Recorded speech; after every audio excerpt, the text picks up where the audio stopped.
Hi guys, and welcome to my review of the Dell XPS 13. The Dell XPS 13 is probably the Ultrabook of 2015, and that's why I wanted to take an extra in-depth look, because I also will think I will be harder than I maybe have to be, but also I think a few reviewers out there were maybe hard enough. And also whenever I'm interested in the device myself personally, I'm also always extra hard, and I will take therefore a deeper look. Yes, but therefore it will be a little bit longer. But if you have any issues and want to skip some part, just go into the time codes and check for that to make it shorter, jump to just a specific point. But I would say let's just start with the device and take a look at it. As you can see it here right now, it is very small because it is obviously the smallest 13.3 incher, because it is about of a 12 incher in size, 1.2 kilograms. That's the non-touch version here with 1080p. It is super lightweight, and of course it is super small. That is pretty much obvious, but that's not all. The materials used here on the front, on the lid, are aluminum, and it feels great. It looks great. The whole device itself, as you actually can see, looks very elegant. What I really like are the rubber feet here, because it gives it a really secure fit on the desk. Only thing wobbling was right now my camera. Also aluminum at the back. Here we have the vents. Let's check the ports real quick. Here we have the port for the charging. Here we have display port, USB 3.0, headphone jack. Here we have the power button, and here here we have the button to check your battery light. Here we have one of the two stereo speakers. On the front there is nothing. On the right side we have the second speaker, full size SD card slot, which is quite nice, USB 3.0 again, and the Kensington lock. That's pretty much all. So I have to say, in terms of design and build quality, it is absolutely great. You can't really do it much better. It is super light. It feels very sturdy, very solid. It looks just premium. So in terms of ports, there isn't too much there. You get the typical Ultrabook standard stuff, but they've done a great job here. Let's take a look at the keyboard here. And I will zoom in a little bit just for you to get a better perspective. The keyboard itself now.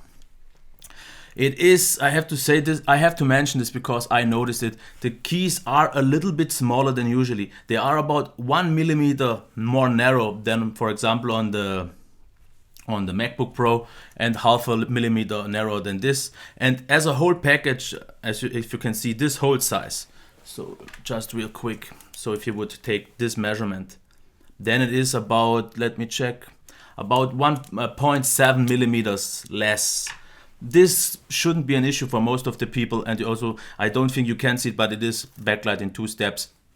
But I think personally the keyboard ever so slightly feels cramped when typing, and there is no flex, as you can see here. It does flex only a real little bit, but nothing you will really notice in normal use. The keys I like because they have a nice smooth texture that is very grippy, so typing is very good. Also, what I also like a lot, it is a very quiet keyboard while typing. That is definitely great. In terms of the feedback, it is also good, but what I don't like so much, the key travel. It is noticeably harder at the bottom, and you will feel like you will bottom out quite a lot of times. So I don't know, maybe some people can get fatigued by this, but I definitely noticed one thing. I did make more mistakes with this keyboard here than I do with other keyboards. I'm not saying, just comparing this with the very best out there, don't get me wrong. This keyboard is on a very, very, very high level, but there is a little bit room for improvement. I will zoom out no, I don't have to zoom out. For the touchpad itself, first time we have here glass, but I think it is almost a little bit too smooth, because it didn't give me the precision that I see on the MacBook. It works though nice, it does get 2-finger gestures well. No problems here at all. This was very nice. So if you can see here, it does pick up everything.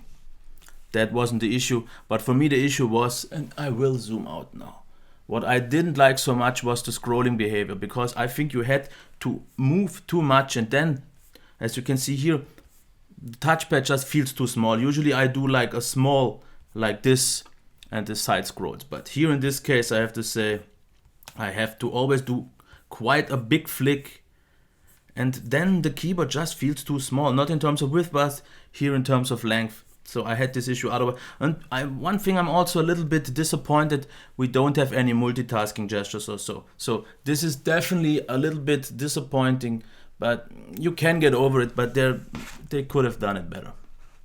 Okay, let's check the display. Sorry, I can't really get the best perspective here, the angle here for you to view, because it doesn't get more back than this. This is the limit. So I'm limited at this position. Sorry for that. But I think my camera doesn't pick up the screen that well anyways. But I will tell you what I think of the screen now. If we go now. We have 1080p. This is the matte version. There's also a 3200 by 1800 version with glossy screen. This is a non-glossy screen. And personally, I'm not a fan of anti-glare screens because they seem a little bit dull for me. They aren't that vibrant and sharp. So nothing against it. The sharpness of 1080p on this size is great because you don't have any scaling issues. This is fine. But I don't know. As for the whites, just real quick. Whites, the balance is okay. But I think the viewing angles for Ultrabook with an IPS display aren't that well, because I noticed the sweet spot just isn't there. Maybe you can see it. There is quite a lot of shifting going on. So I think for an IPS it is quite a narrow sweet spot, and the white is only always going a little bit more to a grayish area. So not the biggest fan of that. The black, absolutely solid, no light bleed at all, very deep. All the details within videos and so on were absolutely there. The colors as well, they are very accurate, not super punchy or saturated, but you can change it in the settings if you want to. But I found the colors, they were nice, absolutely okay, no problems at all. And I really like how it went in movies. Movies just look great, but personally, I have to say I'm just not the biggest fan of this 1080p matte panel, because a matte panel, you always have this crystallized look over the screen, and I just don't like that so much because it just isn't as vibrant and sharp. Everything seems ever so slightly blurred at the edges. It doesn't mean the display isn't sharp. The display, if you look at Explorer, for example, just real quick, is absolutely great. You have no issues here at all. Text is sharp and everything is well. And if you like an anti-glare screen with 1080p, then this will be a great choice. But if you want something more for media and for entertainment and something with a little bit of punch, I would maybe go for the 200 by 1800, but then you will lose a little bit of battery and you will get scaling issues. So there's a bit of a mixed thing here. I would have wished really for a 1440p with glare, because I don't know, I'm just a glare fan, and I don't know why the viewing angles aren't that convincing, because I noticed the sweet spots just wasn't bad. So don't get me wrong, this is complaining on a very high level. The screen itself, for what it is, for an anti-glare screen with 1080p, flawless. You have pretty much everything on the highest level because colors are great. The viewing angles, not so much, but the black, and especially for videos, everything is really nicely done. But personally, I'm just a bit biased against the glare, the anti-glare. So see it as it is. It is a top screen. If you like anti-glare, you will love it. You will definitely love it. But I would maybe go for the higher end 3200 by 1800 version.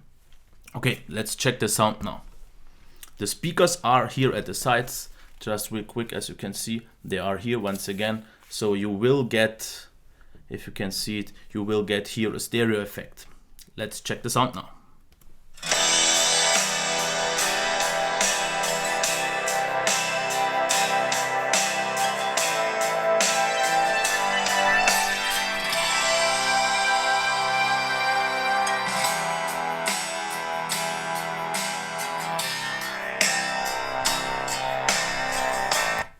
My thoughts on the sound.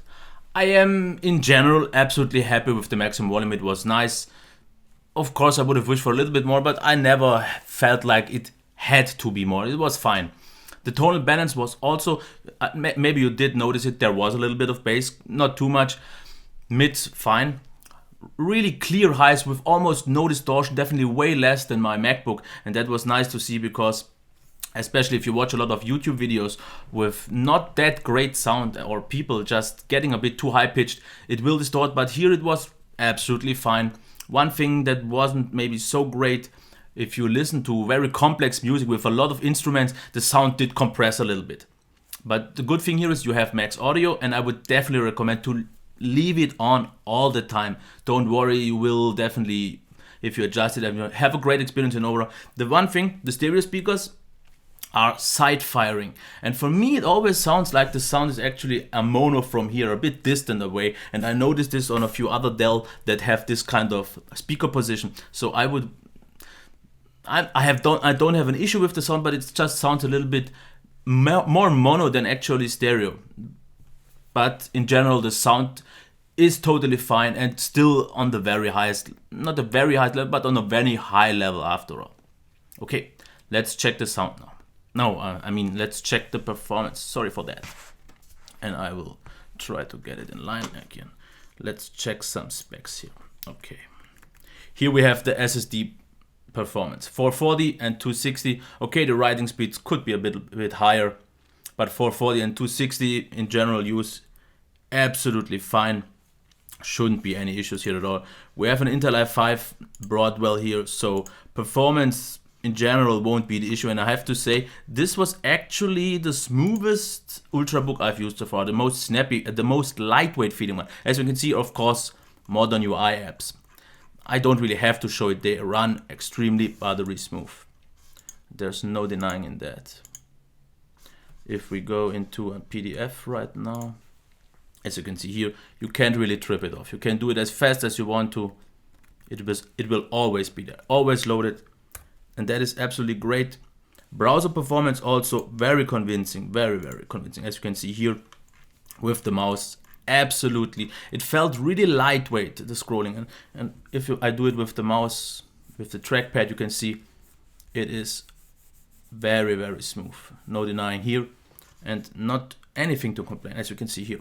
With Chrome, a little bit less, and the mouse pad behavior is just a little bit off. The scrolling isn't that well in my opinion, so I would still use trackpad, a mouse, because I'm just not the biggest fan of this trackpad. It just felt a little bit odd. It was mostly because of the scrolling behavior, but otherwise the performance is spot on. There is no denying that, and I would say from all the Ultrabooks I've tested so far, and it is quite a lot of them, this is the fastest feeling one. Video rendering was very fast with the new Intel HD 5500. It was faster than my MacBook. Usually I have, like, for example, 1 minute of rendering needs 3.5 minutes on my MacBook, and it was about 2 minutes here. So quite a bit faster. This was in Adobe Premiere with my settings. But the whole flow, the whole experience on this device in terms of performance was the best I had so far. It felt very lightweight. This is on a 1080p one. I'm not so sure about the higher model. I will try to get that as well, just to see if there is a noticeable difference. But if not, this device is the best performer right there out now. Let's check the battery life now. And I will just quickly check something. Okay, battery life. As for the charging times, 1 hour and you are at about, I think it was 50%, 2 hours and you are at 99%. And to get to 100, I needed almost 3 hours. So I don't know why it takes so long for this last percent, and I noticed this on a few Dell. Maybe it's a general Windows issue or it's a Dell thing, but if this 1% doesn't matter anyway. So let's quickly get another thing out of the way. And I want to show you this just so you can see it, because battery life is something. This device is rated with 15 hours of actual use, and I personally can't see this myself. So here, check my stats. The first one isn't from me, that was when the device was just being shipped to me. But usually I got at first 5.5, 6. One time I got 740, that was a really great value. I don't know why I got that much more, because usually, as you can see here, I was very close to 6 hours, and those 5 hours and less, this was when I did a bit more of heavy testing. And of course you will think other reviewers get 10 hours, 11 hours. So why don't you get that much? And I have to say, I did try everything. And as you can quickly check, I even did a PC benchmark test. And my value was close to 5 hours. But this all was with 60% of brightness. And that was the minimum brightness I would personally use. I don't want to go any lower, because the maximum brightness of this screen isn't the best one. They say 400 nits, and in some ways 400 nits seems very bright. Sometimes it was almost blinding me, but sometimes also not, because there is this thing in the BIOS issue where it does do some power management handling in terms of the brightness, and you can't even adjust that, you can't turn it off. And that is, I'm not so sure about that, because the display sometimes didn't seem bright and I had to crank it up a lot, and sometimes it did seem bright and then I had to go a little bit down with the brightness. But still, in general, I would say 60% brightness in a dimmer lit room. And when I'm right here right now in my studio, 100% is a must-have, because of this anti-glare. You have to you need to adjust more brightness. You need more brightness to get everything, because it is definitely not as bright as my MacBook here. And I think that has a heavy impact on my battery life. I'm pretty sure if you go down to 30-40% of brightness, you can get way more battery life out of this. And I see people getting 8-9 hours. And I would even say in normal handling, you can get, you saw I got one 740, but my usual would be about 6 hours with my personal use. I can't say anything more. The thing is, if you get more, then it's great, but still, for me, in comparison with all the other devices, I noticed I drain my batteries faster than usually, and with 6 hours here, and even the possibility of getting close to 8 hours, it is still the best battery life as a whole package that I had so far. So I can't really say anything bad about it. It is still pretty much the best battery life, even though I don't get the high amount of screen on time as others do. As for the heat, no issues at all. I didn't notice any throttling or so. It didn't get warm because of the fans. And this is one thing. If you are doing casual things like word processing, browsing the web, watching a video, this thing is pretty much, I would say, 95% silent. In these situations, I never notice it. But the thing is, if I do, because last week, a few days ago, I tried to record a webcam, and that was enough load for the fan to almost spin all the time. It wasn't really loud, but it was there. And the thing is, if something like just a webcam recording is already enough, and if you are in Adobe Premiere, it will spin a lot of times, and during the rendering, of course, all the time. The fan itself isn't loud, but just the fact that it goes on and off so often is a little bit, I wouldn't say annoying, but not good enough for me, because I do a lot of my videos right now, as I do right now in this moment, I record with my webcam. And then I can't justify it having the fans on. This wouldn't be acceptable in this case. And that is a bit sad to see, because if you do all the normal stuff, then it is completely silent, nothing to worry about. If you do video editing, I use my headphones anyways, and then I don't care. But especially if I would do something like video editing, I mean webcamming, then not so much. Okay, let's take a look at the software now. There wasn't a really lot of bloat. That was nice. It was, so there's not much to say here. It was quite bloat free. It was very stable. I didn't have any issues at all. One thing that is a bit disappointing in terms of software, we didn't have the thing we usually got on Dell devices, the touchpad software, so I can adjust some multi-finger gestures. I didn't have those. That was a little bit odd. If they are there, please let me know, because I didn't see them. Okay, this is, I think, pretty much all I had to say for this part. And now I want to get to the recap. Once again, design and build quality, top notch. You don't get the most ports, but you get the absolute normal Ultrabook standard. Everything you need on an Ultrabook is there. Build quality, extremely great, super lightweight. It is the smallest after all. The keyboard itself is very good, but not the best. I just made more mistakes when typing, as I usually do, but otherwise the feedback and the low noise of the keyboard was very nice.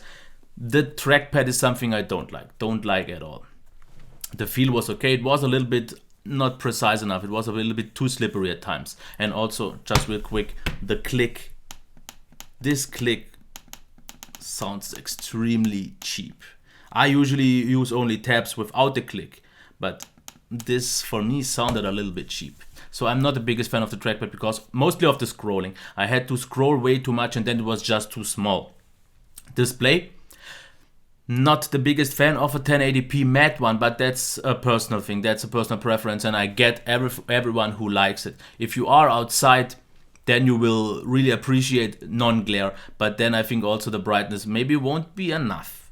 But the qualities of it itself in general are absolutely spot on. So like I said, this is complaining on the highest level, and I'm not so sure about the 3200 by 1800 display, but I would personally, I think, prefer that, not just because of the touchscreen, but in terms of future proofness. Once Windows gets a little bit more handling in terms of scaling, you could be okay. But for now, this is the smarter solution with 1080p, just because of the scaling. And I know a lot of people like anti-glare, so it will be great. Sound, totally fine. Not mind-blowing or anything, but absolutely convincing, loud enough. It sounded good, a little bit shallow, maybe a little bit flat, but otherwise totally fine. Performance, spot on, absolutely great. For an Ultrabook, especially for that size, I was impressed to have that great of a performance, because I also had the Dell Latitude 12, which had the same CPU as far as I know, but didn't perform nearly as good as this. This was a great performer for everything, even some light gaming if you try to do so, but keep in mind it is just onboard graphics. But performance, that's pretty much the highlight, especially for all the other qualities. Battery life, heat and noise. Battery life is absolutely great, even for my standards, even though I haven't reached the high outcomes of other people, but still from what I see, this is the best battery life so far I had, pretty much. Noise, absolutely fine. I mean the heat. The noise, I am not so sure. Normal tasks, word processing, everything, super quiet, silent. But if you put on a bit of load, then you will hear them a lot. Definitely not really loud, but they are there. Okay, one thing I wanted to point out as well, the competition. Is there any competition? Because this device right now, as it is here in Germany, €1,000. I think it's $900, and I got there. It was on a deal 2 times already for €900. This would mean it is almost without any competition in this price class. But there's one I would like to mention, and that is the HP Spectre X360. I haven't tried it personally myself, and I doubt I will ever get a chance to it because HP doesn't respond to me. But this is the only competitor I will see, but it is quite different one. It is way bigger, way heavier, but therefore it has the convertible function and a few other great values like the 1314p glare display, something I would like to see. But if you are looking for the smallest possible 13.3 incher with great performance and overall amazing qualities, this is pretty much the only chance you can get with this device. I don't see any real competitors otherwise. There are a few similar ones, but either they are bigger, they are lower on speed, they are more expensive or so. So I would definitely like to love it more than I do, but I think that's just for my use case scenario, because I do a lot of webcam recording, and then it is just not too loud, but there is a noise, and I can't have the noise with my microphone here. So for me personally, I can't use it for what I would like to use it, but for everything else, if I would be out on the go, be very mobile with this device, then it would be the perfect office machine. Because if you are out on the go, a little bit of fan noise doesn't care you. You have all day battery life, should be good enough. You have an anti-glare display, which is great for outside. So if you are a mobile person on the go, this is a killer machine. If you use it for the school or something, it is just a great value. In terms of value, it is really hard to beat. For 900 to 1000, you get so great specs in general that is really hard to beat. And I think I said pretty much everything. I will also do one thing I have forgotten to mention. I will do an in-depth comparison with the MacBook Pro Retina 13 for you to see if that would be maybe something to consider. And that's it for my review. If you have any questions or everything to note, if I maybe forgot something, just let me know in the comments. Otherwise, please rate, comment, and subscribe. Until next time, bye.